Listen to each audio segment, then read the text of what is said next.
Morgana King. Willis, it's such a great thrill for me, these days to walk by record shops and see my picture in the window, advertising albums that I've recorded, and meeting all these wonderful people that are so helpful, such as Frank Sinatra and Dean Martin. It's just incredible to relate back to the experience of being absolutely destitute and not knowing where your next dollar was coming from. And I am very grateful, of course, to Jilly, because he was always a patron saint. This is a tune that takes me to faraway places, back to nature, as they say.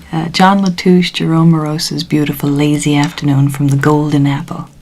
What's the story of Lazy Afternoon? Or does it go beyond the title? Well, it's an enticing kind of lyric that should be directed at all the males in the audience. Why?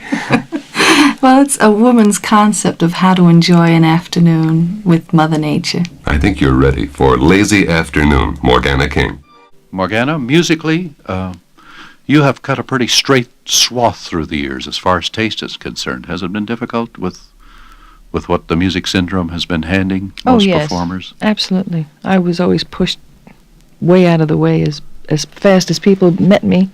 They'd say, get rid of her. She's too avant-garde for the group. I've been a bohemian all my life, totally dedicated, and I try to keep my artistic life very aesthetic and untouched by commercial hands. And a lot of people resent me for it, They feel that I'm a little too principled to be in this business. But there is always a public that relates to an artist like this, in truth, isn't there? Oh, my dear.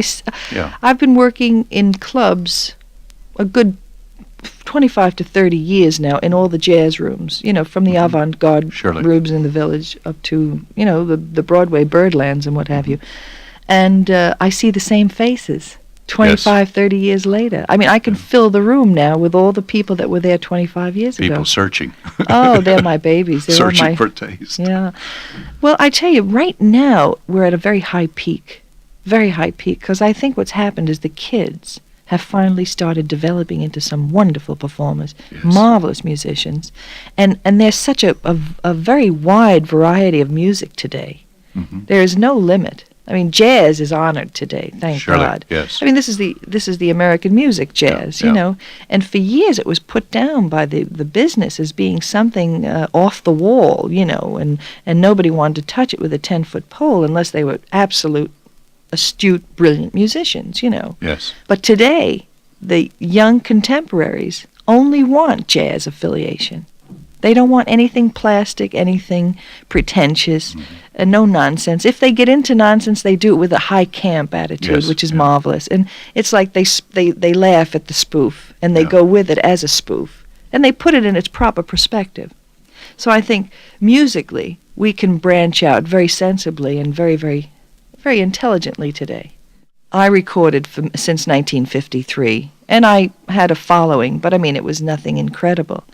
Now, since I've made the movie, The Godfather, and people read that I'm appearing somewhere, and they mention it's Mama Corleone appearing, I can pack a room just from curiosity. I have appeared in Mexico, and women came to see me that I think never went to any other place other than church on Sunday. The very traditional Latin woman. Yes, yeah. Which Mama Corleone is. Which you see in Mexico, yes. Yes. Yeah. And when I saw them coming in to find out who this Mama Corleone is that would be working in a nightclub, because they really, truly believe that Mama Corleone is a person that they can identify with. Yeah. And I've established a multi-faceted nationality, or whatever you would call it, character. And it's not only the Italian woman that relates to her, it's the Spanish woman and the Greek, but the very traditional, the Jewish old traditional women. I mean, it's just a very, very different image. You don't see this image created that often. What a great story. What a great thing for your life now, too. Well, interest. You see, the thing that's so off the wall, perhaps to you and to a lot of my friends in the business, is that you've always known me as a beatnik. You've always known me as kind of a jazz I know you as a image. very what I would call a tough jazz singer. Yeah. Straight ahead jazz singer. Right. I've always been very dedicated to the avant-garde. And for me to come out and show my traditional side is a mind blower to most people. It's a joy for all of us. Morgana, I see there's a former voice for Vista out in the wings here. I'd like to bring her out. Would you come out here, Eileen? Eileen Farrell. Eileen, would you introduce Morgana? It is my pleasure. Oh, honestly, this voice is one of the greatest voices that there is, really. I have all of your records, my dear, and I tell you, you're just too much. I just adore you. I think you've got the greatest voice. Well, may I say that you've been one of the greatest influences. You're kidding? You and Maria Galgurci and Rosa Poncella and all the wonderful ladies of the opera. I'm about to faint. And I adore you. I just adore Well, the you. feeling is mutual, my dear. Thank you. The great Morgana King. And from New York, ladies and gentlemen, this is Morgana King saying thanks for listening.